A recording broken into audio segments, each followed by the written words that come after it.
Apa bedanya cara kita jualan pada saat tahun 2020, tahun ini, dan tahun-tahun sebelumnya? Saya pengen bocorin ke Anda, karena saya baru menemukan ramuan khusus yang bisa saya bagikan. Apa itu? Tonton sampai selesai.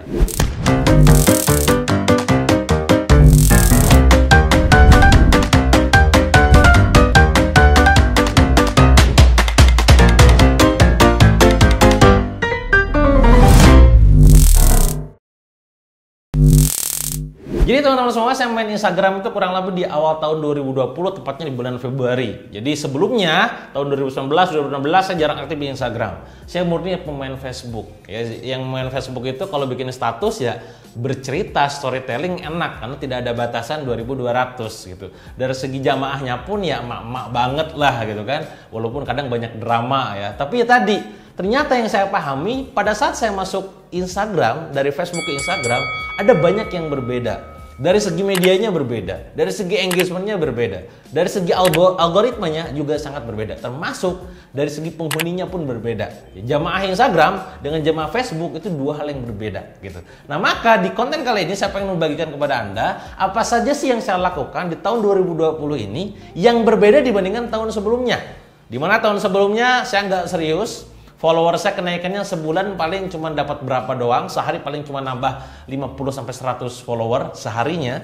Tapi di tahun ini kenaikan follower saya rata-rata setiap hari, teman-teman, setiap hari adalah 1000-1,500. Bahkan pernah bisa nyampe di angka 3000 followers gitu. Nah itu kok bisa? Apa rahasianya? Apa bedanya? Ini yang saya bagikan. Yang pertama, kalau dulu teman-teman semua, mindset saya adalah gimana caranya naikin follower sebanyak-banyaknya.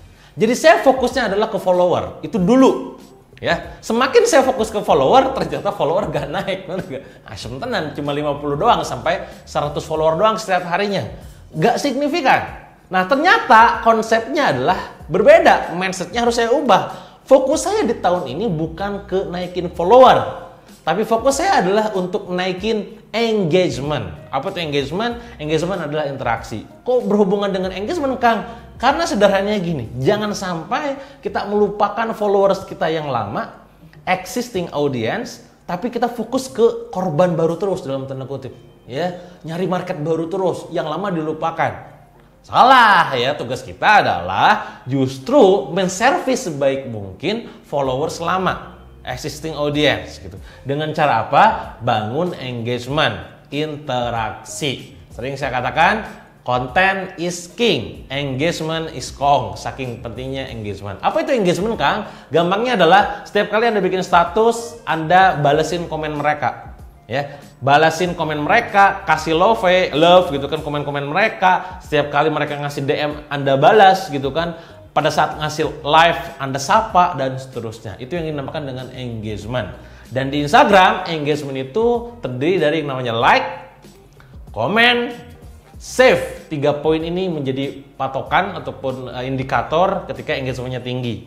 Jadi bikinlah konten yang bisa engage, yang bisa di like, bisa di komen, dan bisa di save sama orang lain. Itu yang pertama. Yang kedua, dulu teman-teman saya mikirnya adalah karena saya main Instagram tujuannya untuk jualan, maka kebanyakan dulu saya benar-benar selling, murni selling. Sebagaimana nama saya, Dewa Selling gitu kan. Tapi ini sosial media. Sekali lagi, ini sosial media. Instagram adalah sebuah sosial media. Karenanya di tahun 2020 saya justru dibalik. Yang sharing justru saya utamakan. Saya lebih perbanyak porsinya dibandingkan selling.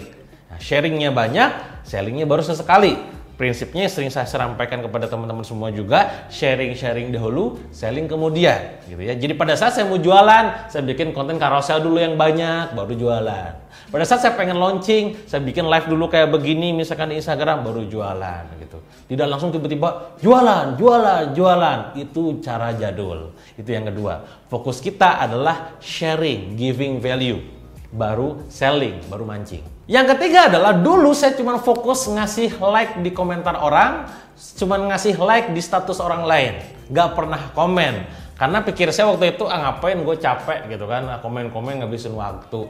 Tapi ya apa salahnya kita luangkan waktu, katakanlah dalam sehari itu beberapa menit atau sekian jam doang gitu kan, untuk menyapa dengan audiens kita, menyapa followers kita. Ini persis dengan prinsip sebelumnya. Maka kalau dulu fokusnya ada ngasih like status orang, kalau sekarang ngomenin status orang.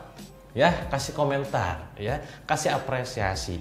Jangan pelit ngasih like status orang, jangan pelit juga komen untuk di status orang, ya. Jangan cuma sampai gini, Anda berharap engagement-nya tinggi, di like, di komen, di save, Anda sendiri gak pernah yang namanya nge-like, komen, dan bahkan nge-save status orang lain. Awas karma, ya. Itu yang ketiga. Nah, sekarang yang keempat, dulu teman-teman saya fokus bermain di caption pendek. Karena saya pemain Facebook. Oh, berarti kalau Facebook mah leluasa panjang, ya Instagram pendek-pendek aja lah gitu. Nah, sekarang saya berubah ya. Saya ubah caranya, tetap pakai caption panjang. Kalau panjangnya panjang banget, saya gunakan carousel. Maka dari 1 sampai 10 kotak di carousel itu, di slide-nya itu saya isi semuanya. 10 kapasitas 10 ya mentokin sampai 10. Kalau masih belum cukup juga ya di captionnya banyakin juga 2200 karakter ya. Nah, kalau dulu mikirnya ya Instagram yang penting ya gambarnya doang bagus, terus juga captionnya gak usah panjang-panjang lah. Sekarang enggak, bener-bener carousel dimentokin, caption juga dimentokin, dibuat panjang. Jadi sekali lagi, kalau dulu saya bermain di caption pendek, sekarang bermain di caption panjang. Yang kelima, kalau misalkan dulu saya bermain Instagram itu gak pernah pakai hashtag. Kenapa gak pakai hashtag? Tuh ngerti, saya gak ngerti hashtagnya kayak apa. Kadang pakai hashtag cuma pakai nama doang gitu, DWK Prayoga udah gitu doang ya. Padahal ada ilmunya saudara-saudara gitu kan. Ternyata hashtag itu ada ilmunya. Carilah hashtag yang relevan sama postingan, yang sesuai dengan akun, yang bisa kompetitif dan lain-lain. Itu pakai ada risetnya gitu loh. Nah, dulu saya tanpa hashtag, sekarang pasti pakai hashtag bahkan ketika saya sharing. Ya, kenapa begitu? Karena setelah saya riset, setelah saya pelajari, setelah saya dalami, yang namanya konten dari Instagram ada impresi berasal dari hashtag. Apa itu impresi? Jangkauan ataupun katakanlah orang lain seberapa sering lihat postingan kita, itu impresi jatuhnya. Ya, nah ternyata ada yang berasal dari hashtag. Artinya apa? Kalau misalkan kita tuh tidak menggunakan hashtag, kita mengurangi kemungkinan besar adanya reach dari hashtag tersebut. Maka sayang banget. Maka gunakanlah hashtag mulai saat sekarang ya. 6. Dulu kalau misalkan saya ngepost pasti selalu pakai yang namanya single post atau postingan quote-quote doang. Ya, udahlah, bikin quote, terus foto lagi eksis, foto main style gitu ya, upload gitu-gitu doang gitu kan. Sekarang karena si Instagram menyediakan fitur carousel dengan slide microblog ya, kalau mungkin Anda sekarang sering lihat gitu, ya udah saya manfaatkan. Jadi kalau dulu pakai single post, sekarang plus carousel post. Bahkan efek carousel post efek carousel post itu menjadi salah satu faktor yang menyebabkan followersnya naik signifikan.